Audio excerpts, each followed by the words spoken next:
Welcome to another video on Playing Bones, the YouTube channel. And in today's video, I'm gonna touch on a often asked question. And that question is, what is the secret to playing dominoes? What is the secret? Now, this is a wide open question, and there are lots of secrets when it comes to playing the game of dominoes. However, the biggest secret when it comes to dominoes is being able to count the board. If you know how to count the board and you know how to watch behavior of players, then you will start to understand the game and you'll make leaps and bounds in how good you are. And you'll make these leaps and bounds fast. So like always, I'm going to do a demonstration, and I have two hands here. This hand down here is going to be my hand, and the hand up there is going to be my opponent. So this is a brand new game. So we know every game starts with double six. So I'm going to tell you how a player, or at least how I would think in this game. I'm over here. My opponent has the domino. So they're going to lead with double six, how they're supposed to. The first thing I'm looking at in my hand, I'm going to organize my hand, of course, and look at what my strengths are. So in this particular hand, I have a strong hand of deuces. I have a few trays in my hand. I also have 1-6, so I'm going to be able to play. But the first thing that I'm looking for is, do I have 15 points on this play?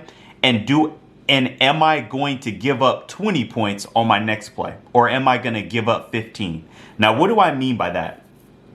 I have 6-2 as my only play. I would be more worried if I only had 6-4, because then I would be open to giving my opponent 20 points right out the gate.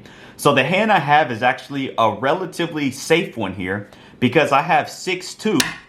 And when I say I'm counting the board, I also have 2-3 in my hand.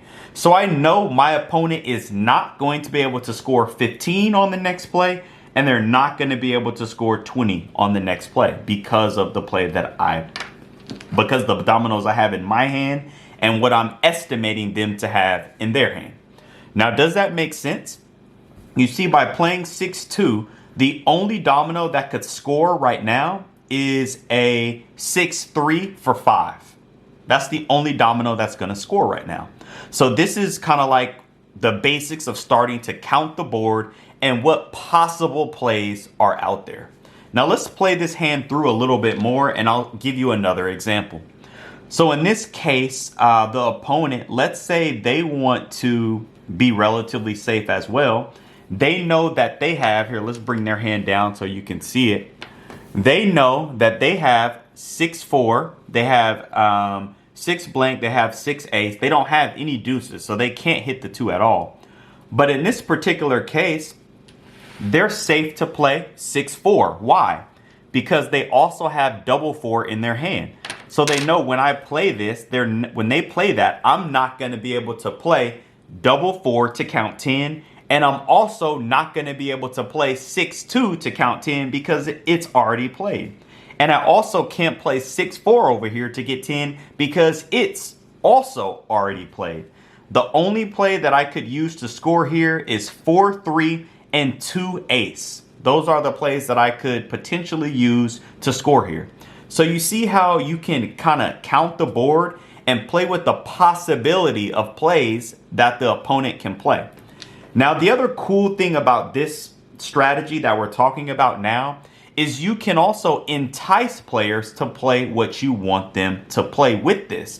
By knowing people are looking to score, you can bait them. But that's a video, another topic for another video in the future. But let's play this out just a little bit more. So here in this case, I know I'm strong on the deuces. So I could be very aggressive and slam the door on my opponent here. And I might be looking to do that. But since this game is early, I would just play here. Say, give me 5 points. And I would take, cut the 4. And then I would also take the 5 there. So from here, what can my opponent do? They could use the double tray to just get rid of a double right now. They could also try to score and counter with the 6 blank. There are a lot of possibilities here. So now that I played that, I'm just gonna, let's say, just stick to basic domino principles, which is get rid of this double immediately out of their hand, especially important for them because they are in control of the domino. So what would I do there? Would I enforce my deuces here, or would I try to score?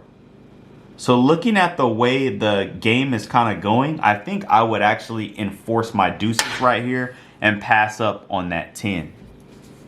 So here, what does my opponent do? They probably would then hit the belly here and take 5. And now for me, I'm looking like, okay, what am I gonna do now? And probably what I would do, since I'm running strong with the deuces already, not knowing what my opponent has, of course, I would come over here and chop that ace down that they just played. And then, of course, they would come over here and hit me with 10. And then I'm in a little bit of a predicament now after that. So, what I would probably do here is get rid of my larger dominoes, which would be this. I could play the 5, but no 5s have been introduced, so I'm gonna try to hold that for a little bit. And then the opponent would come here with the double 4, and then I would come here, which is my only play, and then they would lead on the double 5, which I would have guessed because no 5s have been introduced yet that they had one.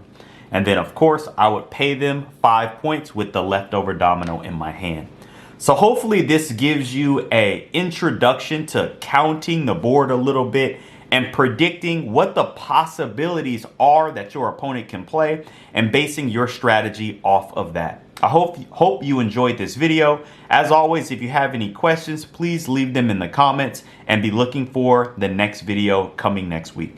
Thanks again for supporting Playing Bones.